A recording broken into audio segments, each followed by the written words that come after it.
Bonsoir à tous et bienvenue sur NCTV Actu. Voici l'image du jour.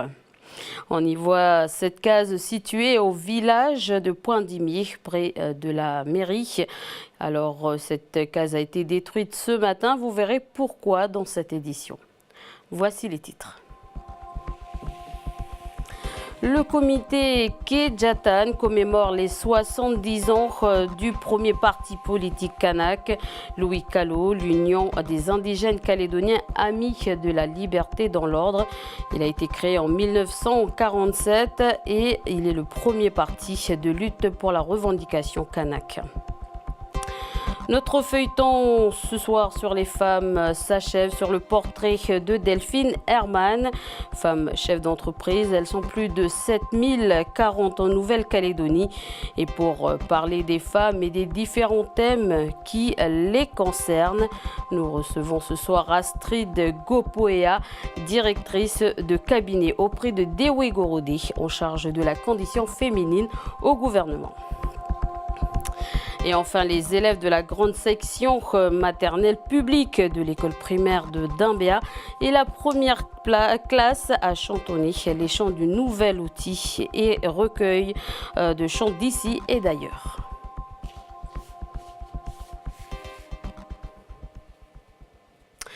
Bonsoir à tous. En bref, dans l'accident mortel de la jeune femme âgée de 34 ans qui s'est déroulé mercredi soir à Saint-Louis, l'association des Mandoriens a demandé un entretien aujourd'hui au Haut-Commissariat. Le Haut-Commissaire leur a certifié, comme a été mentionné dans le communiqué du procureur, que à ce stade, je cite encore une fois, aucun élément matériel ne permet d'accréditer l'hypothèse d'un épisode de caillassage dont la jeune femme aurait pu être victime. Ce soir, Jacques Saïkaen Khosam est décédé aujourd'hui à l'âge de 73 ans. Militant de l'Union calédonienne, il a présidé la commission de la santé durant la mandature de 1995 à 1999 à la province des Îles. Il a ensuite occupé le poste à la mairie de Lifou de 2000 à 2014. Les militants de l'Union calédonienne ont présenté par communiqué leurs condoléances à son épouse, ses enfants, son clan et ses camarades. Et l'ancêtre de l'Union calédonienne, Louis Callot, l'Union des indigènes calédoniens Amis de la liberté dans l'ordre, est le premier parti kanak. Le comité de développement Kedjatan commémore les 70 ans du vieux parti remontant dans le temps avec Duke Menango. La fin de la Deuxième Guerre mondiale marque l'effondrement de l'empire colonial français et la montée des revendications des peuples autochtones de ces anciennes colonies. C'est dans ce contexte qu'en mars 1947, la population kanak, menée par des vieux tels que Roch Pidjo, Katawi Gustave, Kaoma Michel et bien d'autres encore, vont créer Louis Callot, l'Union des indigènes calédoniens Amis de la liberté dans l'ordre. Louis Callot, qui est créé à Païta, regroupe 4700 adhérents, plus de 53 délégués, et a été préparé par une assemblée à Canala au mois de janvier 1947 qui regroupait des hommes et des femmes et qui ont élaboré le cahier de revendications. L'Église catholique est en somme le moyen utilisé par les populations kanak pour s'organiser sur l'assise de chaque mission et chaque chefferie. L'Église catholique, à travers des personnages tels que le Père Luno, va très fortement contribuer à la création de ce premier parti politique kanak. En plus de ça, la hiérarchie missionnaire est inquiète de la possibilité de l'organisation de partis politiques kanak laïques, plus à gauche, socialisants, communisants. Donc il y a cette crainte, mais qui ne dure pas longtemps. Aux côtés de Louis Callot, la branche protestante indépendantiste est incarnée par l'AICLF, l'Association des indigènes calédoniens et loyaltiens français. Ces deux organisations vont être à l'origine de l'élection de Maurice Lenormand lors des législatives de 1951. Et plus tard, Roch Pidjo sera le premier député kanak avec l'Union calédonienne. Djoumoua Ignace Païta est le dernier membre de Louis Callot. Pour lui, c'était le premier outil de lutte pour la revendication du peuple kanak. On l'écoute.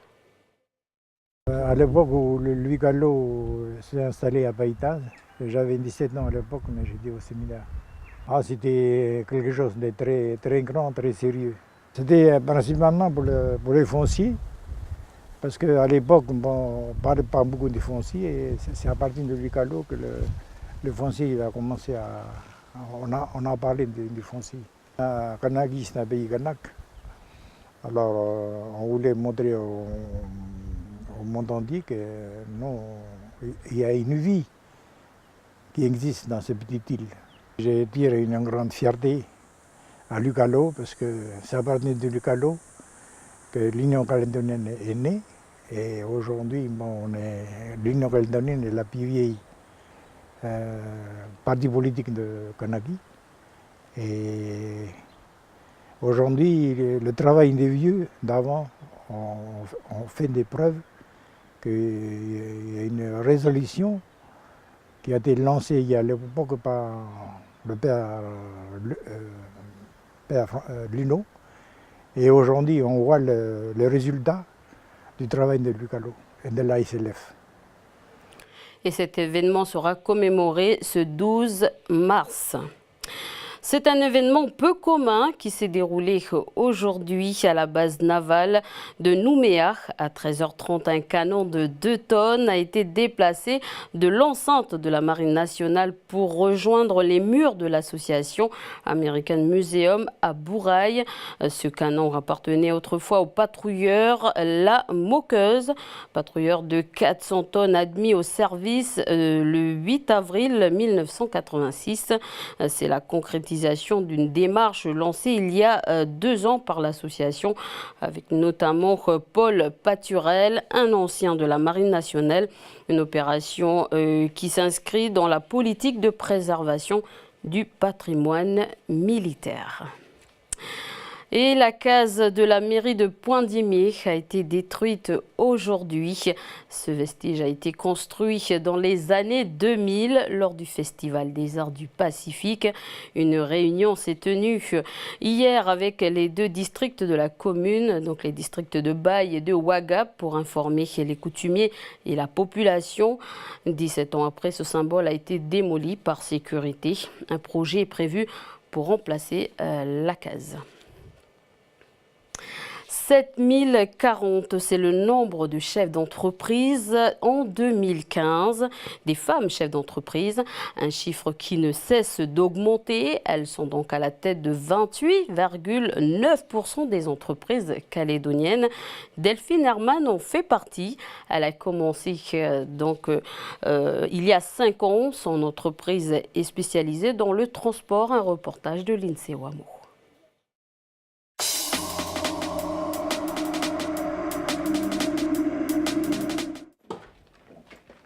Depuis que Delphine, une maman de 41 ans, une chef d'entreprise, la vie pour elle est devenue une course contre la montre. On va aller chercher 2 personnes qui sont des personnes âgées et on va les emmener en structure en accueil de jour.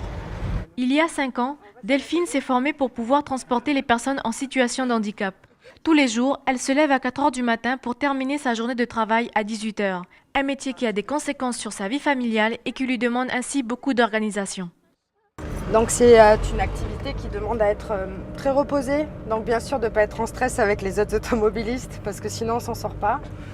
Et beaucoup de repos, c'est-à-dire qu'il faut arriver quand même à avoir un équilibre de vie qui va allier cette activité parce que ça demande énormément d'attention sur la route.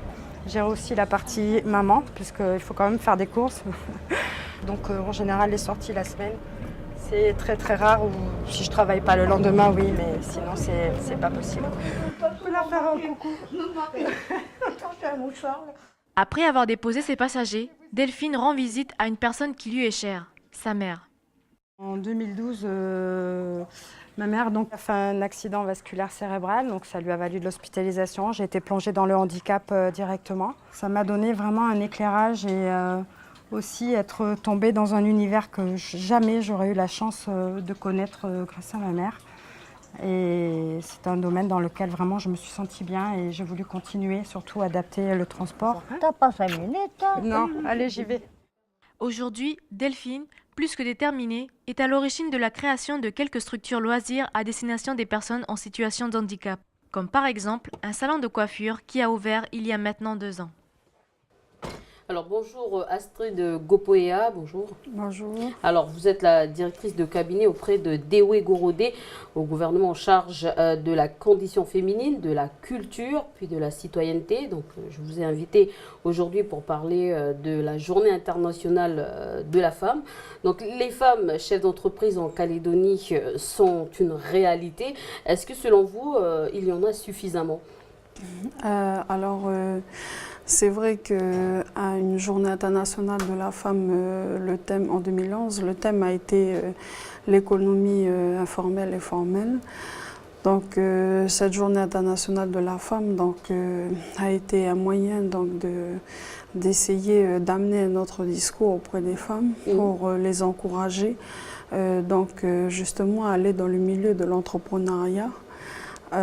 Pour qu'elles aussi puissent prendre des initiatives de créer leur propre entreprise, parce que justement le marché de l'emploi souvent crée des freins qui font que les femmes ont des difficultés à trouver un travail, un emploi. Mais le fait d'avoir sa propre entreprise, elles peuvent aménager l'environnement de leur travail selon qu'elles soient des mères de famille, des mères au foyer. Elles peuvent départager leur temps entre les tâches domestiques, les tâches professionnelles. Et donc aujourd'hui, on a un peu plus de femmes dans l'entrepreneuriat. Et beaucoup ont suivi un stage dans les pépinières d'entreprise, notamment en Province Nord. Et aujourd'hui, on a beaucoup de femmes dans l'entrepreneuriat, mais il y a encore beaucoup de travail en effet à faire. D'accord. Alors même si les femmes s'en sortent et ont également des postes à responsabilité, il y a encore des discriminations et des avis sur la différence de salaire. Je vous propose d'écouter l'eurodéputé Janusz Korwin-Mikke, qui a outré le Parlement européen à Bruxelles mercredi dernier.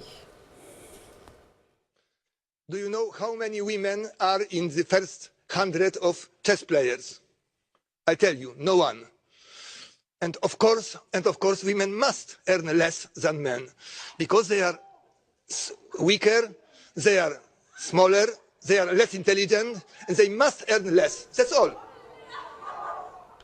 Alors vous comprenez ça, le fait que les femmes doivent toucher moins parce qu'elles sont plus faibles?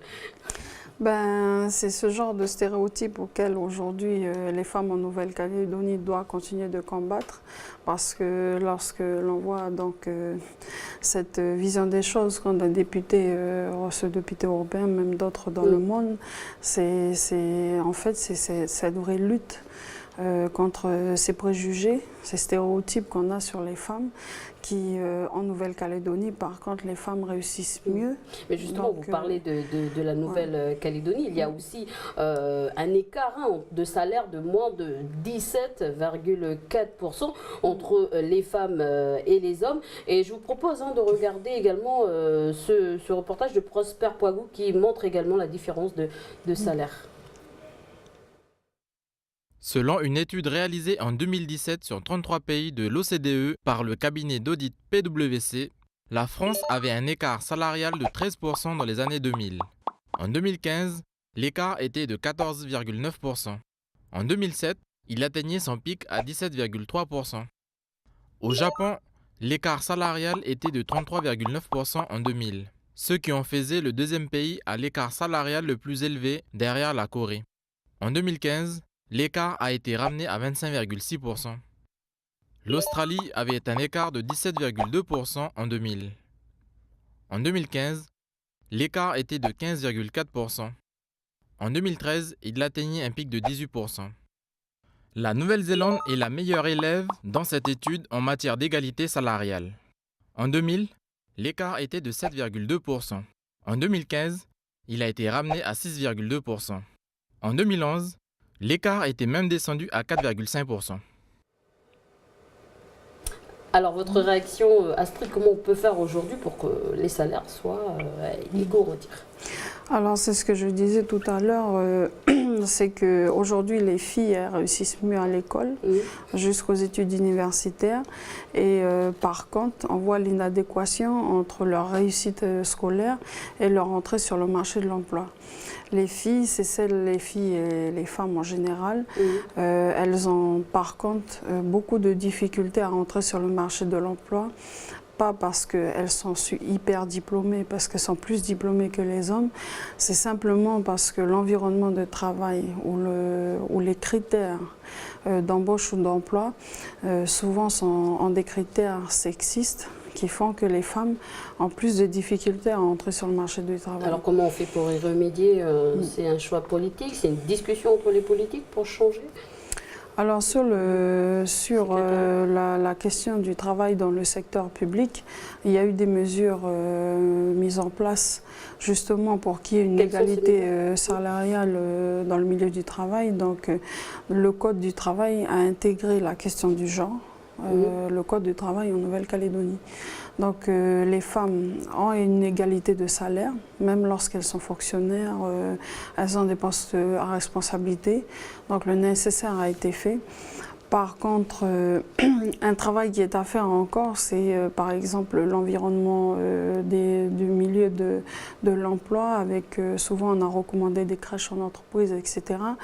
Et là, beaucoup d'efforts sont à faire dans le milieu du secteur privé, et notamment sur la question du harcèlement moral, sexuel, etc.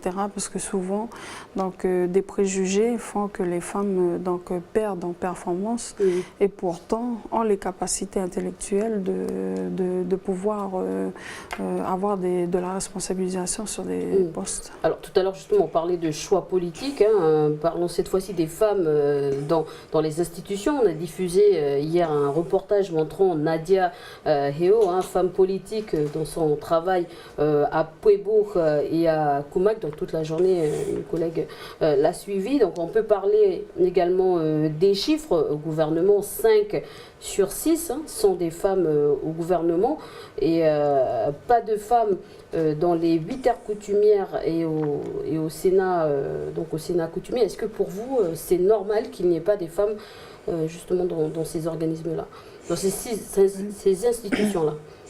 Alors le thème de la Journée internationale de la femme qui a été demandé, c'est le nouveau regard pour l'émancipation des femmes. Donc c'est justement d'interpeller la société pour l'évolution des mentalités. Parce que le Sénat coutumier et le Conseil d'air, par exemple, ce sont des institutions. Donc ces institutions-là doivent réfléchir à tout ce qui est lié à l'identité kanak, à justement une meilleure émancipation des Kanaks en Nouvelle-Calédonie, mais aussi tout ce qui est lié au foncier, etc. Et pour ça, on a besoin de compétences intellectuelles pour réfléchir sur toutes ces questions. Et là, normalement, on ne devrait pas regarder la question du genre. Si on a besoin de jeunes compétents, que ce soit des juristes, que ce soit des spécialistes dans l'enseignement ou dans la santé, etc., aujourd'hui, il y a des cadres kanak, que ce soit des filles ou des garçons, qui peuvent être à ces postes à responsabilité, que ce soit au Conseil d'air ou au Sénat coutumier. Mais ce qu'il faut dire, c'est que les femmes, dans leur combat, n'ont pas fait un combat contre les hommes. Elles ont fait un combat de manière à ce qu'elles aient une place dans la société, mais aux côtés des hommes. Alors justement, parlons des hommes pour terminer cet entretien. À la journée internationale des droits de la femme à Pointe-Dimé, ce 8 mars, un concours a eu lieu. Un concours a été proposé aux femmes pour composer la délégation du Festival des Arts qui aura lieu aux îles Salomon. Mais pourquoi avoir des jurys, pourquoi avoir des hommes dans le jury? Est-ce que ce n'est pas encore une soumission pour les femmes? Alors, d'être jugé par des hommes. Ce n'est pas une forme de soumission, c'est plutôt de démontrer que les hommes sont des acteurs qui sont des partenaires dans l'amélioration de la condition de vie des femmes. Et là, en matière des concours, c'est parce que ces hommes qu'on a choisis, l'un représente le conseil d'Arpachi Tchemoui, qui était un partenaire pour l'organisation de la Journée internationale de la femme. Et le deuxième, donc M. Raymond de OVA, c'est une personnalité importante sur OVA, donc c'est en ce sens qu'on a souhaité le faire participer en tant que membre du jury. C'est parce qu'il joue des rôles importants dans la société et c'est en ce sens qu'on les a donc demandé de participer. Voilà, Astrid, ainsi s'achève cet entretien. Merci d'avoir accepté cette invitation. Merci à vous. Et nous terminons en musique. La grande section de la maternelle de l'école publique primaire de Dimbéa est la première classe à chantonner les chants du nouvel outil, le recueil Chants d'ici et d'ailleurs, mis en place par la direction de l'enseignement, le conservatoire de musique, l'Académie des langues kanak et quelques artistes. Ce recueil propose des chants en langue kanak, wallisien, foutounien ou encore anglais et vanuatais. Parmi ces objectifs de cette compilation, ouvrir l'école sur la région Océanie et le monde, mais aussi développer l'identité de l'école calédonienne. Ce nouvel outil sera distribué aux écoles publiques du pays. Je vous propose de chanter avec les enfants sur un air du titre de l'artiste Edou Alozaoui.